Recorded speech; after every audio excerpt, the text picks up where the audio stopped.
Mélangez du sable, du calcaire, du nitre, de la soude. Chauffez le tout dans un four à 1400 degrés centigrades environ et vous obtiendrez du verre. Cette formule, quelque peu améliorée au fil du temps, en reste toujours la base.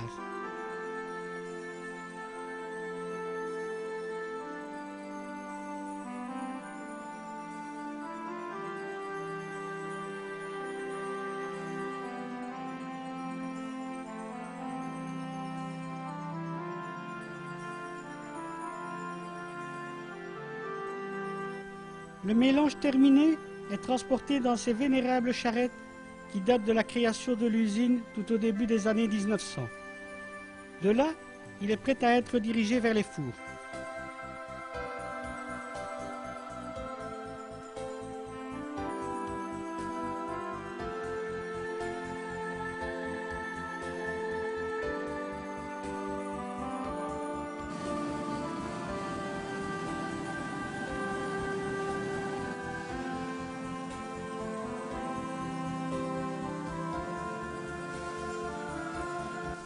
L'industrie du verre est l'une des plus anciennes au monde. Ses débuts remonteraient à l'Antiquité. C'est au début du XIXe siècle que fut installée la première verrerie à Managua. D'autres verreries, gobeletteries et cristalleries se créèrent et se développèrent ensuite. En 1930, elles occupaient environ 5000 verriers et produisaient journellement plus de 500 000 verres, dont 75% étaient exportés. Elles s'étaient spécialisées dans la verrerie de table, en verre ordinaire et en demi-cristal. La plupart de ces usines possédaient des ateliers de coupage, de gravure, de décoration, de guillochage et des tailleries. Dans les années 70, plusieurs d'entre elles firent fusion. De toutes ces verreries qui firent la gloire de Managua, il n'en reste qu'une seule, Hainaut Cristal, dont l'exploitation se poursuit ici dans l'enceinte des anciennes verreries de Scaimont. Seule une trentaine d'ouvriers y sont encore occupés.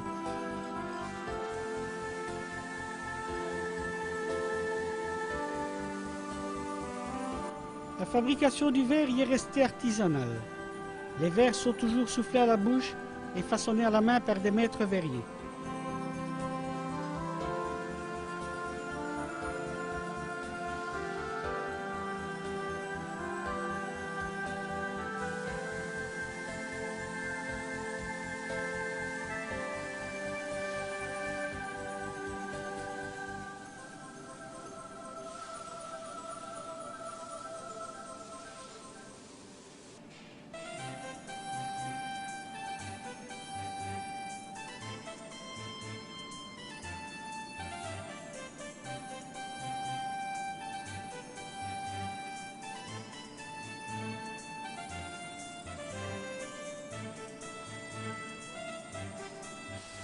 Jusqu'en 1985, un four circulaire a fonctionné.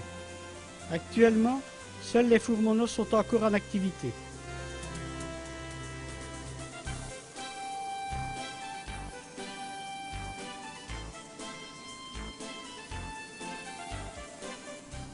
Les souffleurs bénéficient de salaires élevés qui sont pleinement justifiés. Leur travail exige de gros efforts physiques. Ils doivent manipuler une canne de 7 à 9 kg, plus une masse de verre en fusion, frôlant parfois les 10 kg.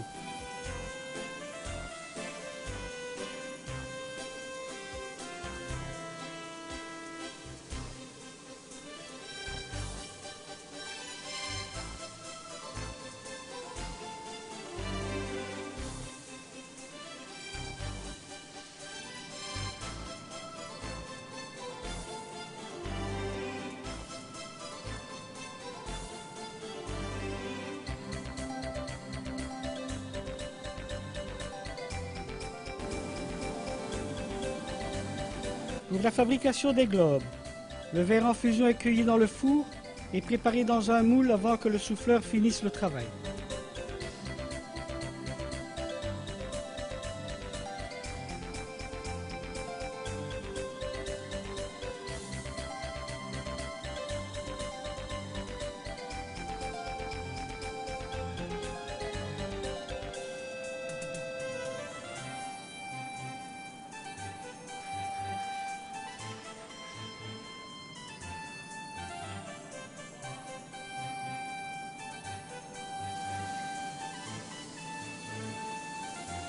La chaleur dégagée par les fours rend ce travail très pénible.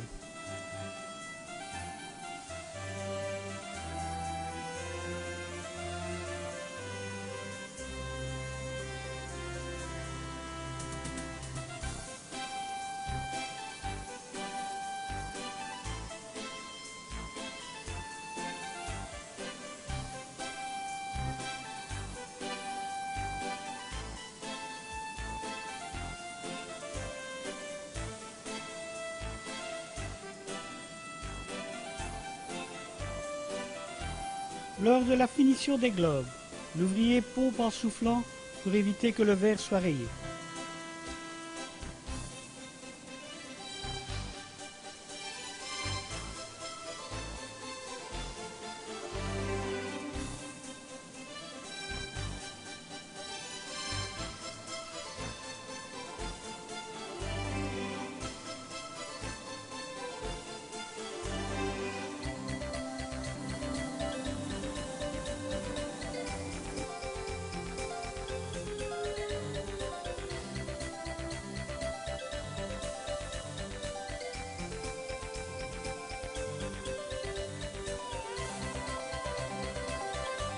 Pour les bols mixeurs, on dépose la quantité de verre nécessaire dans le moule de la presse qui les emboutit.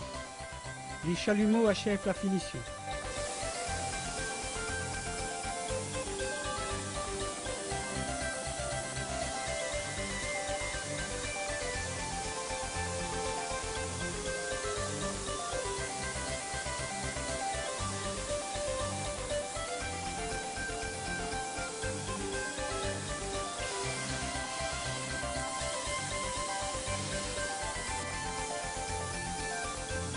Le travail du verre reste un dur mais combien noble métier pratiqué par des gens toujours aussi motivés. La section taillerie. Elle accueille la phase finale qui permet de donner au verre tout son cachet. Les verres passent en général par 3 stades: l'ébauchage, la taille et le polissage. L'ébauchage dégrossit le verre et le prépare à la taille. Quant au polissage, il permet d'enlever les dernières aspérités. Les meules sont profilées en fonction du travail à effectuer. Les tailles sont faites à la main à l'aide de 4 types de meules. La meule carbo est celle qui ébauche la taille et la meule céramique celle qui la termine. On se trouve alors avec une taille mate. Pour la polir, elle doit passer aux meules de liège et de feutre.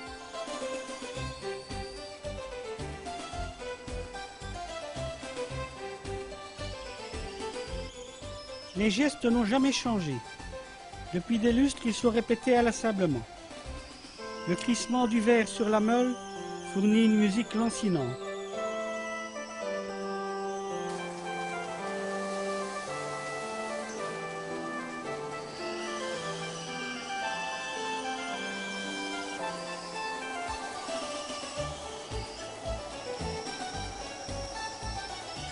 Les quelques maîtres tailleurs restés en activité nous montrent encore aujourd'hui leur savoir-faire.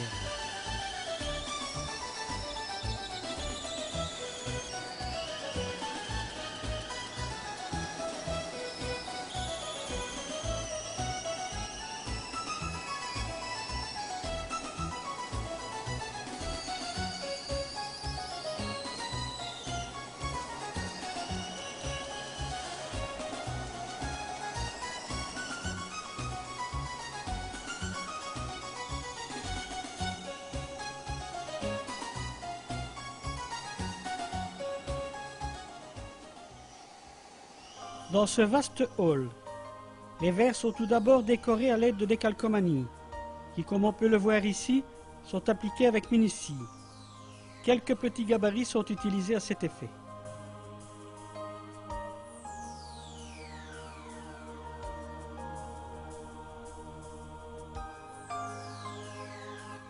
Les verres passent ensuite dans les mains de la fileuse, qui dessine les bords en or. Celle-ci étant probablement une des dernières en Europe à effectuer ce travail manuellement. Une grande concentration est requise pour effectuer ce travail de précision.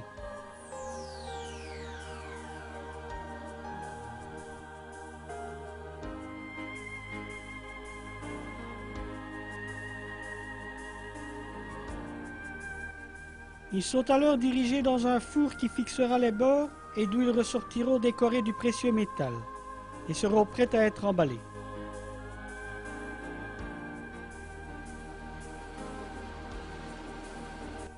L'usine possède encore sa propre cartonnerie, ce qui lui permet de disposer d'emballages adéquats à tout moment. Toutes les opérations, découpage, agrafage et encollage y sont effectuées.